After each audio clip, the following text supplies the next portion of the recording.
تو جب بھی ہم کسی سے بات کرتے ہیں، اردو میں بھی جو اصول ہیں وہی عربی میں ہیں اس معاملے میں. جب آپ کسی کی مدد کا وعدہ کرتے ہیں اور بتاتے ہیں کہ میری مدد ہر وقت تمہارے ساتھ رہے گی، تو آپ اس کے لیے کیا الفاظ استعمال کرتے ہیں کہ بھئی تم جہاں ہو میں تمہارے ساتھ ہوں، یعنی تم پہ نظر رکھے ہوئے ہوں اور تمہاری مدد کے لیے ہر وقت تیار ہوں. تو یہاں مطلب یہ ہوتا ہے کہ علم کے لحاظ سے بھی تمہارے ساتھ ہوں، یعنی مجھے پتا ہوگا تم کیا کر رہے ہو، نظر رکھی ہوئی ہے میں نے، اور قدرت کے لحاظ سے بھی تمہارے ساتھ. قدرت کا مطلب کہ تمہاری مدد پر میں قدرت رکھتا ہوں، تم یہ نہ سمجھو کہ مجھے قدرت ہی نہیں ہے، تو میں ہر وقت تمہاری مدد کر سکتا ہوں. تو عربی میں بھی، چونکہ عربی بھی ایک زبان ہے، تو قرآن جب عربی میں نازل ہوا تو قرآن کا بھی وہی مطلب لیا جائے گا جو عربی زبان میں مطلب لیا جاتا ہے. قرآن جب کہتا ہے کہ اللہ کہاں ہے تو اس کا جواب قرآن دیتا ہے عرش پر ہے، لیکن قرآن دوسری جگہ یہ بھی بتاتا ہے کہ ہم ہر وقت تمہارے ساتھ ہیں. تو ان دونوں آیتوں میں تطبیق ایسے ہوگی کہ اللہ کی ذات عرش پر ہے، لیکن علم اور قدرت کے لحاظ سے اللہ ہر جگہ موجود ہے، ہر وقت ہمارے ساتھ ہے، یعنی ہمیں دیکھ بھی رہا ہے، سن بھی رہا ہے. جیسے قرآن میں حضرت موسیٰ علیہ السلام کے بارے میں آتا ہے کہ ہم نے موسیٰ اور ہارون کو فرعون کے پاس بھیجا. اب حضرت موسیٰ گھبرا رہے ہیں کہ فرعون نے تو، وہ تو بڑا ظالم ہے، وہ تو مجھے مار ڈالے گا. تو اللہ نے فرمایا اننی معکما اسمع و ارا، اے موسیٰ اور ہارون گھبراؤ نہیں، میں تم دونوں کے ساتھ ہوں، سب کچھ سن بھی رہا ہوں اور دیکھ بھی رہا ہوں. تو یہ اللہ نے بتا دیا کہ اللہ کے انسان کے ساتھ ہونے کا مطلب کیا ہے. سمجھ میں آ رہی ہے بات؟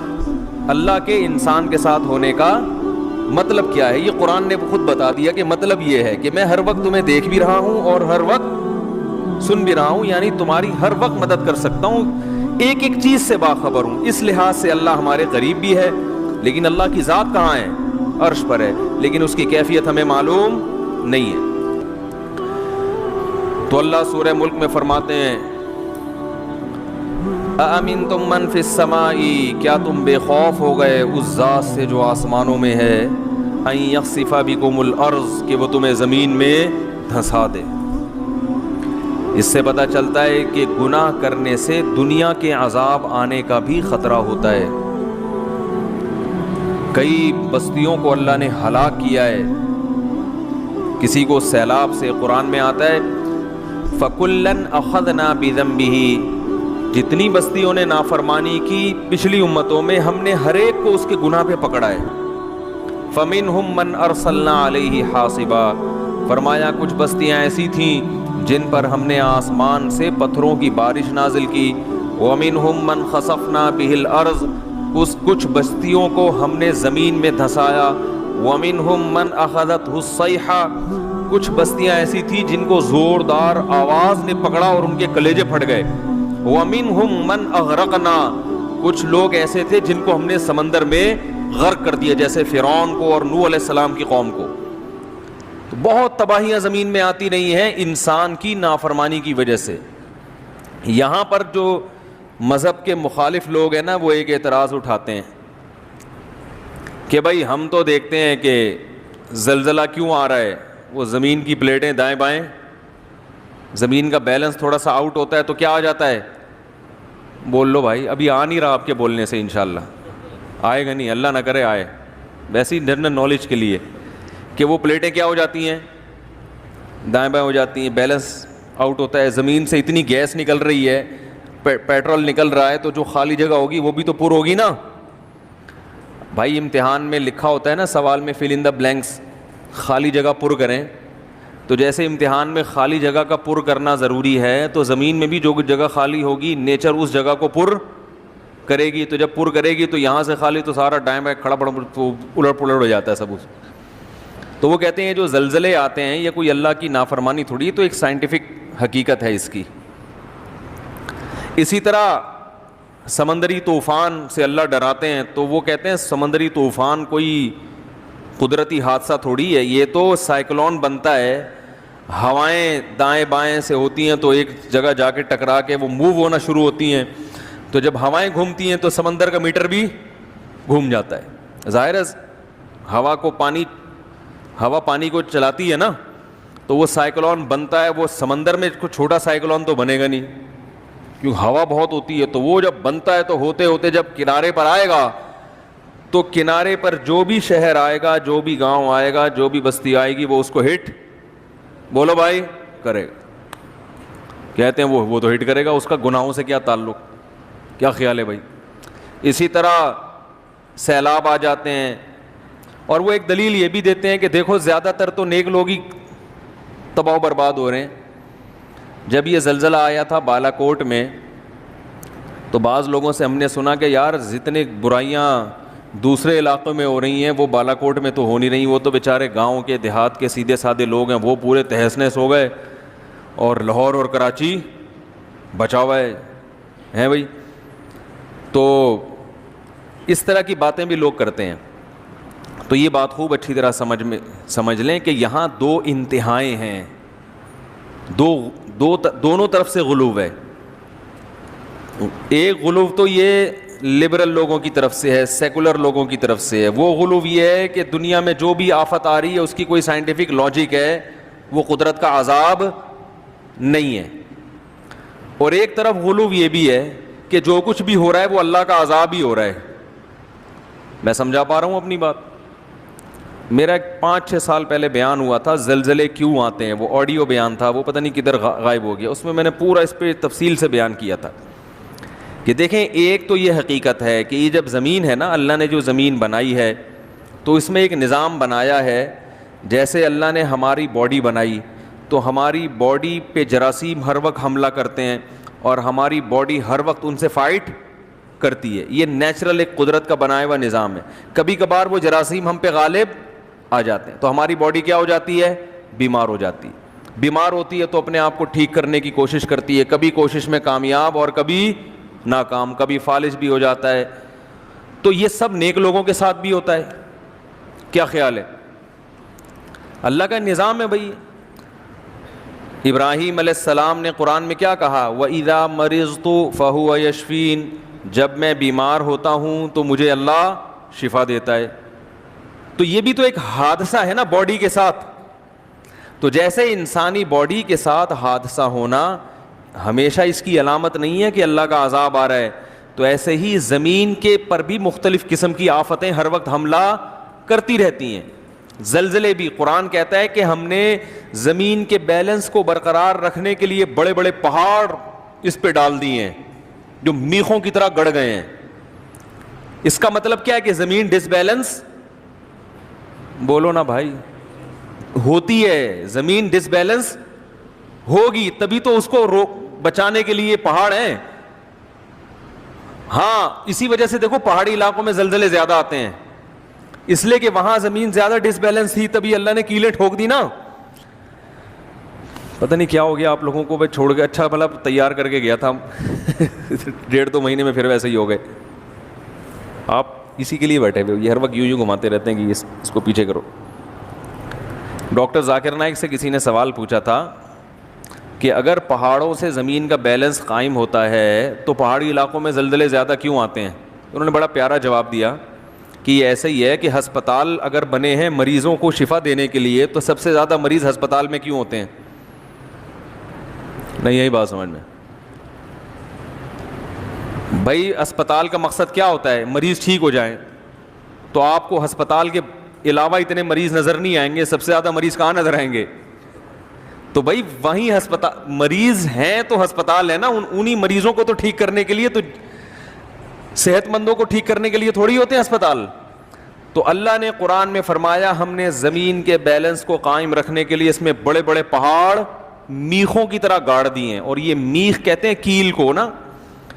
تو یہ بھی ایک سائنٹیفک حقیقت ہے کہ پہاڑ جیسے کیل جو ہے نا، جب ٹھوکی جاتی ہے تو اس کے جڑ زیادہ اندر ہوتی ہے، اوپر سے کم۔ تو یہ پہاڑ جو ہے نا، جتنے اوپر ہوتے ہیں اس سے زیادہ نیچے ہیں، ان کی جڑیں پھیلی ہوئی ہوتی ہیں، پورا ایک پہاڑ ہوتا ہے جو اندر دھسا ہوا ہوتا ہے۔ تو دیکھو اللہ نے کیسے 1400 سال پہلے بتا دیا تھا کہ یہ کیل کی طرح ہے، یعنی اس میں اشارہ دے دیا کہ یہ اندر زیادہ ہے باہر کم ہے۔ تو اللہ تعالیٰ نے انہی علاقوں میں پہاڑ زیادہ قائم کیے جہاں ڈس بیلنس ہونے کا خطرہ زیادہ تھا۔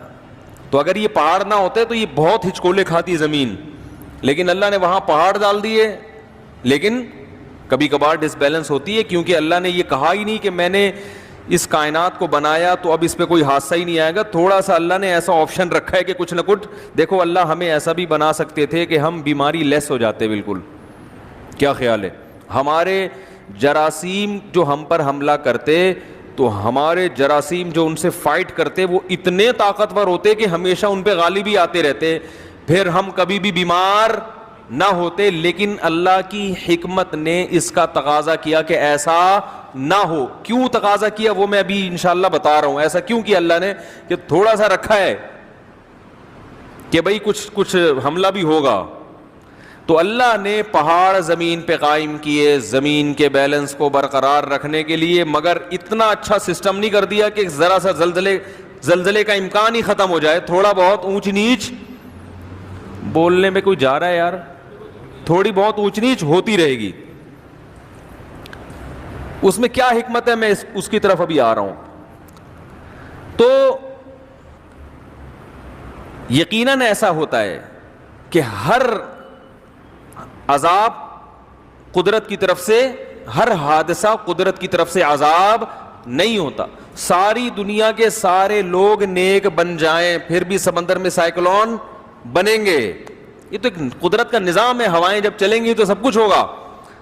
جیسے آپ کی باڈی پہ حادثہ وہ تو زیادہ خطرناک ہوتا ہے نا زمین پہ حادثے سے, وہ تو ڈائریکٹ آپ پہ حملہ ہو گیا نا. تو آپ کتنے ہی نیک بن جائیں جراثیم آپ کو نہیں چھوڑیں گے.